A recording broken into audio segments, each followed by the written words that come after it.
मुर्गी महंगी इंसानी जान सस्ती। मुर्गी के तनाज़े ने 25 साल नौजवान की जान ले ली।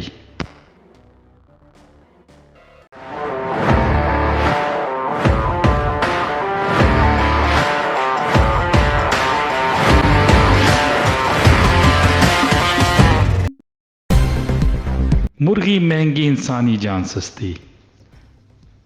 मुर्गी के तनाज़े ने 25 साल नौजवान की जान ले ली। कर्नाटक के तासी जंड के नवाही इलाके छपड़ी में पेश आया, जहां पर मुर्गी की कीमत के तनाज़े ने 25 साल नौजवान की जान ले ली। तफसीलात के मुताबिक नौजवान का वालिद मुर्गी लेने दुकानदार के पास गया, जहां पर कीमत के तनाज़े के बायस दुकानदार ने उसको बुरा भला कहा। ये वाक़या वालिद ने आकर बेटे को बताया, जो कि गिला देने जब दुकानदार के पास गया, उसने छुरियां मारकर नौजवान को कत्ल कर दिया और मौके से फरार हो गया। जंड पुलिस ने मुकदमा मज़कूरा दुकानदार के खिलाफ